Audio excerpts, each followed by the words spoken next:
What is up, everybody? Jason Miss here, and I decided that I was going to come out here over to the park where there's at least a little bit of normalcy.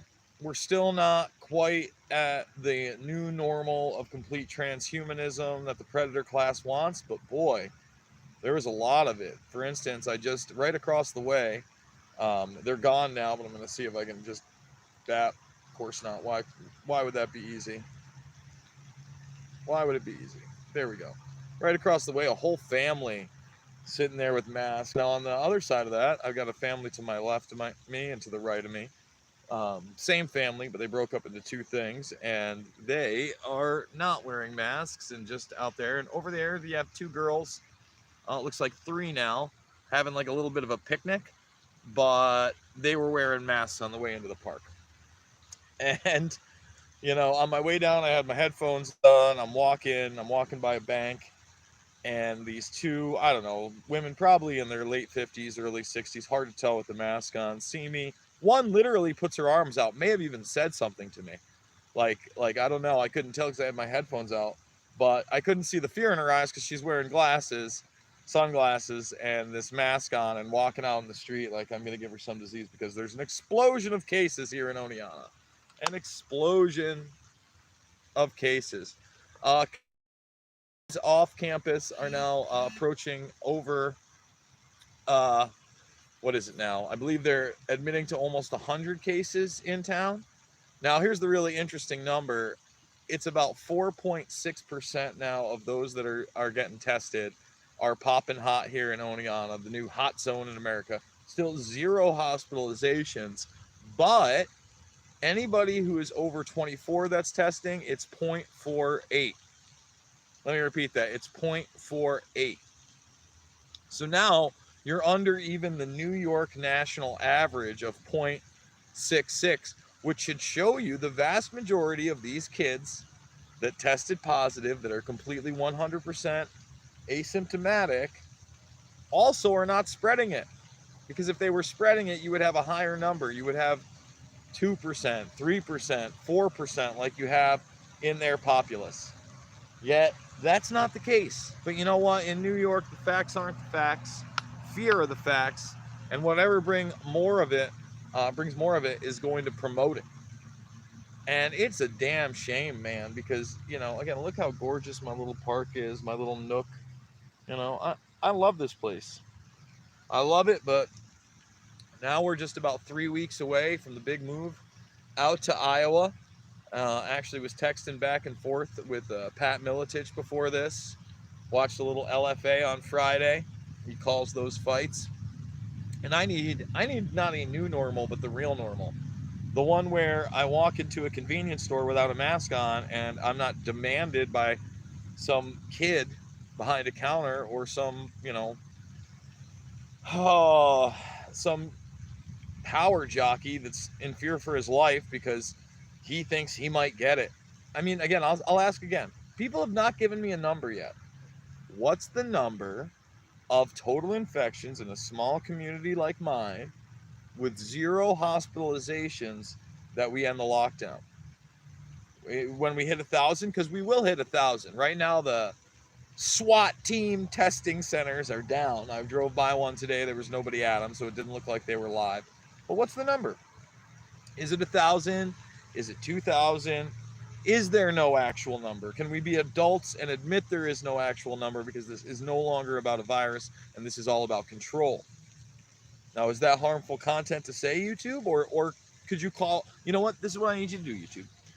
I need you to call up my public officials, get in touch with Gary Herzig, my mayor, and ask him that very question. What amount of cases with zero hospitalizations before we end all the lockdown nonsense? Now, remember, you have lawsuits in New York City,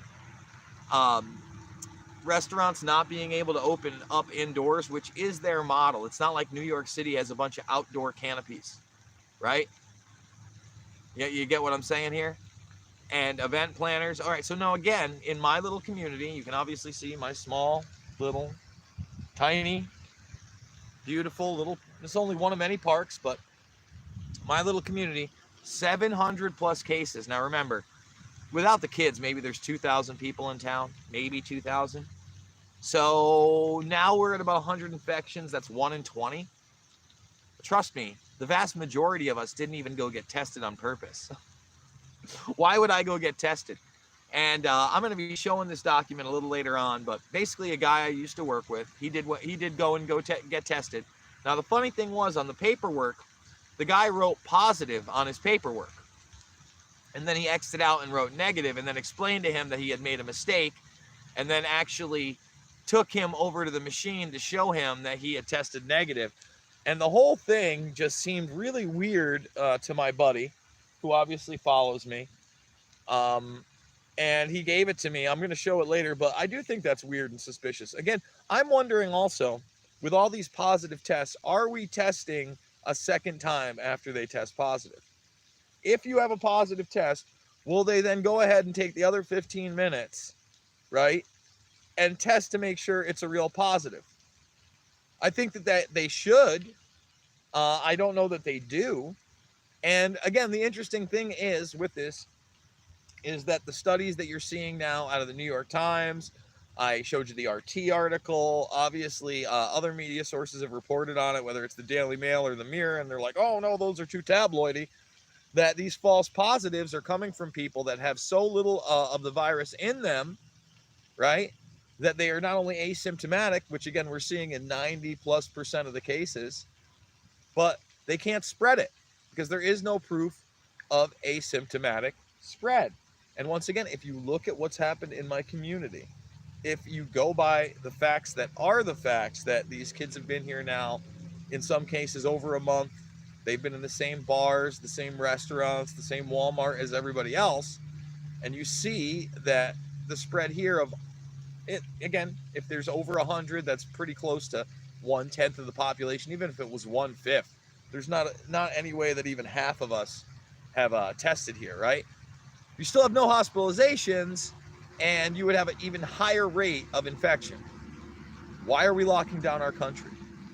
And New York is not going to stop locking down.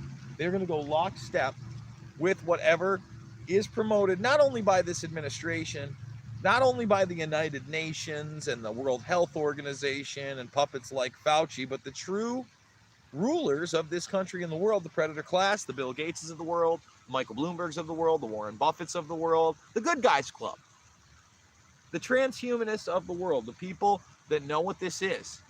This is about a cashless society control grid, a track, trace, database, snitch society.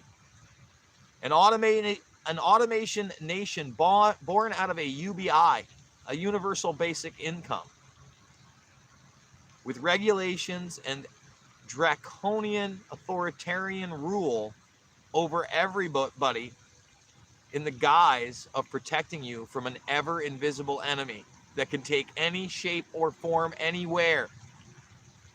One where they no longer want you to shake hands, no longer want you to look into somebody's eyes, no longer want you to participate socially in society where you are around other human beings, but instead to fear them, to walk on the other side of the street, to point fingers, to say you're dangerous just for being around, to look at people who begin to cough or sneeze as some kind of an infection, some kind of a virus, anything but human.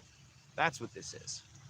And unfortunately, too many people have bought into it, guys. So make sure you're thumbing the videos up, you're subscribing, you're sharing, you're following me over on Rockfin. Remember, we're almost at 57K. If we hit 57,000 subscribers today, tonight, we will be doing the 57K AMA. I'm working on getting both Pat Miletich and Jeffrey Wilson of the Conspiracy Farm on next week. And I'm reaching out to a lot of people. I'd like to get a bunch of interviews in next week. I'm going to be on Adam versus the Man with Adam Kokesh on September 11th, so look forward to that. And remember, guys, this is not some kind of weird partisan issue. Okay, this isn't left or right. It boggles my mind that people that see me or talk to me because I'm not wearing a mask and not buying into the slavery automatically think I'm some kind of right-winger or Republican. That's madness. That's madness. but that's what they're trying to perpetuate. So thumbs it up on the way out. Remember, the GoFundMe link is down below. $5, $10, $15. It means the world to me. We are deemed harmful content on here and are fully demonetized. So without you, this would not be possible. I absolutely love you, and I'll see you on the flip side.